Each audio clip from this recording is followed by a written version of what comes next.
Hello there Guardians, Buckshot George here with some first impressions from the King's Fall raid on hard mode. Hopefully you'll find a few useful tips that can help you out while you make your first attempts. Playing in the background is my team's winning attempt from last night at the War Priest.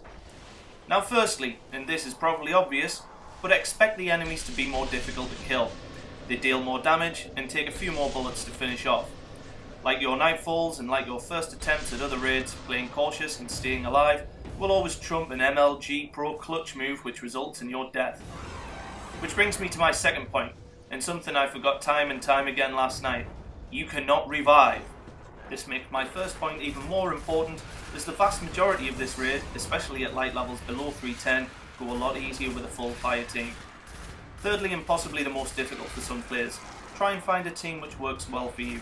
There are going to be mistakes, wipes and colossal fuck-ups. Be prepared for this fact, as one thing that will hurt the team more than Golgoroth's face blast is a Guardian who sours the mood with constant complaining. Be supportive and help wherever you can. So on to the fights themselves. I will say that Bungie have done an excellent job of taking on our feedback from the hard mode Crota fight. Yes, the enemies are tougher, but by no means overwhelming. It definitely feels more accessible to more players. My team's light level was between 306 and 309 at the beginning of the raid, and if we wiped it wasn't because of the ads, but the subtle changes Bungie have made to the mechanics. So the beginning, where you open the portal, is essentially the same.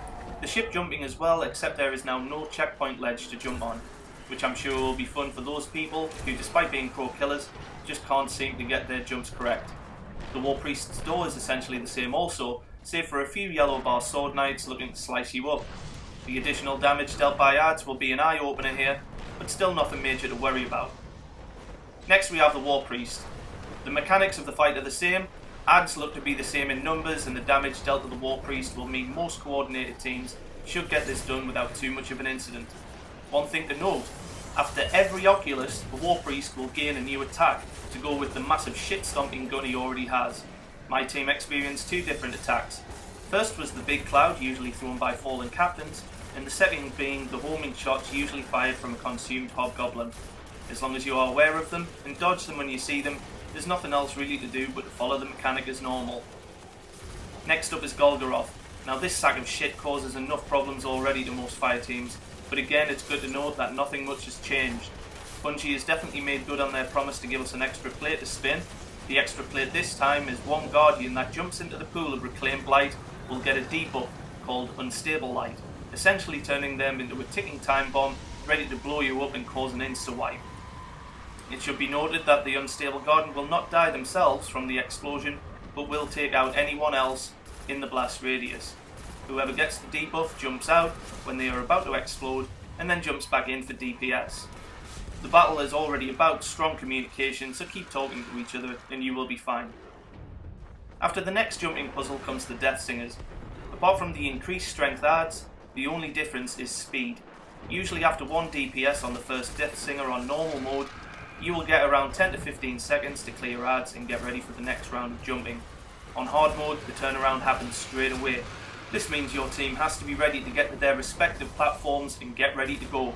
Do not forget about the snipers at this point as well, as they will be coming a lot quicker also. So then on to Oryx. Unfortunately, I did not beat Oryx on my first run, and will have to save that until later today. I will say that the mechanics of the fight are much the same, so your usual tactics will help, but you have to make note of the new Light Eater Knights that spawn. As soon as an ogre enters the battle, a knight will spawn near the opposite platform, ready to eat your light bulbs and make you look like a fucking chump. I'm still working on a good strategy to get this done, and will make another video once it's ready.